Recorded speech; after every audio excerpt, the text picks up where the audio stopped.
ఆంధ్రప్రదేశ్ ప్రభుత్వం ప్రతిష్టాత్మకంగా ప్రవేశపెట్టిన ఉచిత ఇసుక అక్రమాలకు అడ్డాగా మారింది. ఉచిత ఇసుక ప్రవేశపెట్టిన తరువాత పి గన్నవరం మామిడి కుదురు గన్నవరం ఉన్న ఇసుక ర్యాంపులను ఏ విధమైన అనుమతులు లేవని తహసీల్దార్ పల్లవి తెలిపారు. కానీ దీనికి విరుద్ధంగా మండలంలో ఉన్న ఇసుక ర్యాంపుల్లో ఇసుక అక్రమాల చేతికులో ధనార్జన ధ్యేయంగా సరఫరా జరుగుతోంది. అధికారులు ఎన్ని విధాలుగా అడ్డుకునేందుకు ప్రయత్నించినా ప్రయోజనం లేకుండా పోతోంది.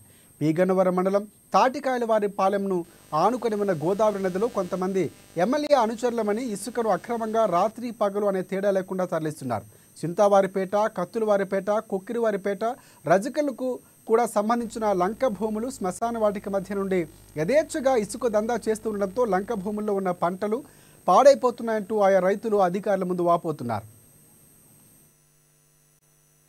ఈ ఏరియా ఎప్పుడు కూడా ఏ గవర్నమెంట్ వచ్చినా ఇక్కడ నుంచి తోలలేదండి, ఇసుక తోలలేదు. ఎప్పుడు కూడా గవర్నమెంట్ వాళ్ళు అక్కడ రీచ్ లోంచి తోలుకుని తప్ప ఇలా అక్రమంగా తోలలేదు. ఈ ఎన్నబుత్తల నాగరాజు అయిన అతను ఇవాళ 3 రోజుల నుంచి సుమారు 100 ట్రక్కు తోలేసాడు. ఇక్కడ నుంచి 100 ట్రక్కు తోలి ఎక్కడ తోలుతున్నారంటే మేము ఎక్కడో రోడ్లు పనులు అవుతున్నాయి. మాకు ఎమ్మెల్యే గారు మాకు లెటర్ ఇచ్చారు. లెటర్ ఎమ్మెల్యే గారు లెటర్ ఇస్తారు, లేకపోతే ఎంఆర్ఓ ఇస్తే లెటర్ ఇవ్వమంటే లెటర్ ఇవ్వరు. మా మీద దెబ్బలాట కొస్తున్నాడు, కత్తిరేసి కొత్త కమ్మ చెప్తాడండి. ఇది కరెక్ట్ కాదని చెప్తే రోజు దెబ్బలాట బూతులు ఇలా ఉంది పరిస్థితి.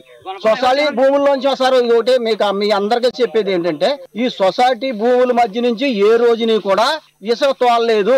అదొక్కటే మీకు నిదర్శనం. ఈ విషయంలో ఎమ్మెల్యే గారి పరేమ ఉందని ఈ ఎన్నబుత్తల నాగరాజు, కోట రాజేంద్ర అనే కుర్రోడు ఒకడు, ఆ నీరెడ్డి మిల్లి రఘు ఒకడండి, వీళ్ళందరూ మాకు ఎమ్మెల్యే గారు పర్మిషన్ ఇప్పించారు, మేము ఇసుక తోలుకుంటున్నాం అని మాకు తోచారండి.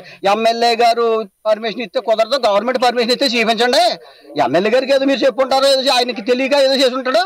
గవర్నమెంట్ నుంచి ఏమైనా వచ్చిందంటే చూపించండి లెటర్ అంటే, ఎవడో లెటర్ చూపించలేదండి. కానీ వీళ్ళు నలుగురు మాత్రం మేము ఎమ్మెల్యే అనుసరులు, నేను ఒకటేమో జనసేన నేను కార్యకర్తనే, నేనేమో వైఎస్ఆర్సీపీ అండి అతను నాగరాజు, వీళ్ళందరూ ఊకదమ్ముడిగా మా అందరి మీదకి చాలా అన్యాయం అవుతున్నారు సార్. మేము న్యాయంగా మేము ఏం చెప్తున్నాం, ఇసుక ఎక్కడి నుంచి తోలొద్దు, గవర్నమెంట్ రీచ్లు ఉన్నాయి, రీచ్ నుంచి గవర్నమెంట్ అవసరం అయితే అక్కడి నుంచి తోలండి.